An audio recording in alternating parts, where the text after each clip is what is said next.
Got a cracking article here to back up the BT Tower vids and destroy the globe even more. I'm on the BT website. Who was Guglielmo Marconi? The story of the man behind radio communications. Great little article. I'll leave a link in the description so you can have a look at the full article yourself. Like I said, it's on the BT website. Engineer, inventor and Nobel Prize winner Marconi is credited with the invention of radio transmission. I think you probably know where I'm going with this. It's fair to say the Italian engineer, inventor Marconi changed how we spoke to each other. Through his work on wireless telegraphy, he invented the first effective system of radio transmission and laid the groundwork for modern global mass communication. Not so sure about the global bit. Anyway, I'm going to just cut straight to the juicy bits here. Bear with me. Basically, Marconi was working in Italy, didn't get funding from the Italian government or had it pulled, came to Britain. Oh, I'll read it from here. The Italian Ministry of Post and Telegraphs was unimpressed, however, and refused to fund Marconi's research. Marconi then travelled to London. He was introduced to William Preece, Engineer-in-Chief to the General Post Office, which was the forerunner of British Telecom. Preece and the Post Office agreed to support Marconi's research in the UK, and on July the 27th, 1896, Marconi successfully demonstrated his wireless telegraphy system by sending a signal between two post office buildings. That kind of sounds familiar. One of which was the site of a modern day BT centre in Newgate Street. Oh dear. On May the 30th, Marconi sent the world's first ever wireless communication over open sea, a distance of 3.7 miles. Over the course of the next few years, he continued experimenting, founding the Marconi Telegraph Company and demonstrating his inventions in his home country and the US. Then, on December the 12th, 1901, Marconi sent and received the first wireless message across the Atlantic Ocean, from Cornwall in England to a military base in Newfoundland, Canada. It goes on to say this was particularly significant as it disproved the prevailing belief that the curvature of the Earth would affect the transmission.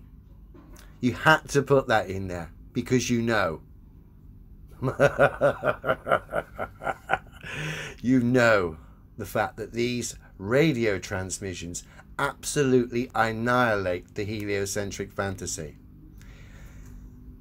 Sending these signals across, let me show you the distance here, across this vast ocean, a distance of over 2,000 miles, where you should encounter over 5 miles of curvature or drop.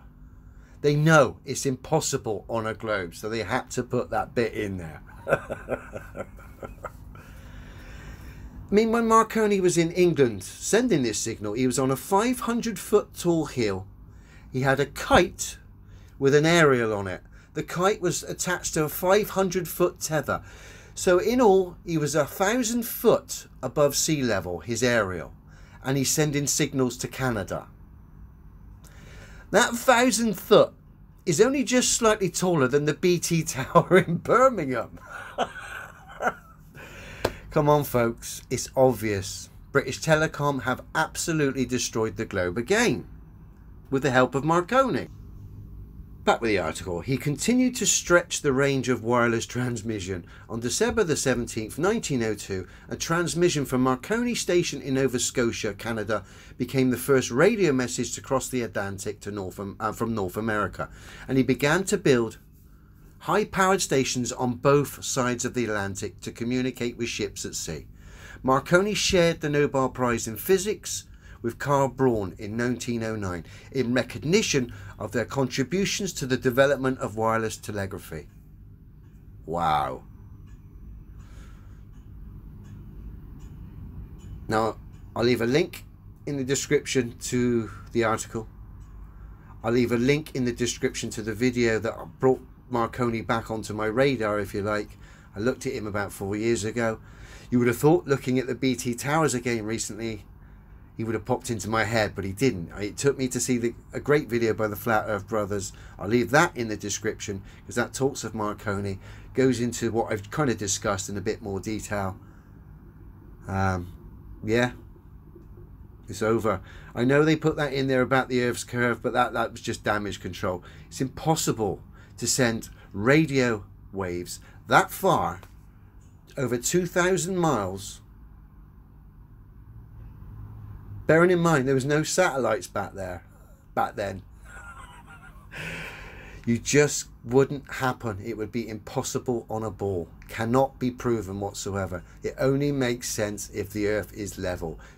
Just like the water tells us. Just like the demonstrations of the water tell us.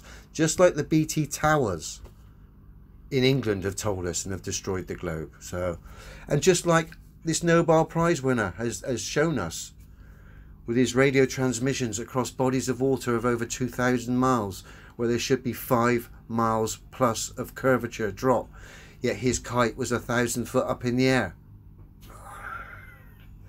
It's over, folks. Take your globes to the tips. Let's just hope we can get some good out of them, and at least they can be recycled. Cheers.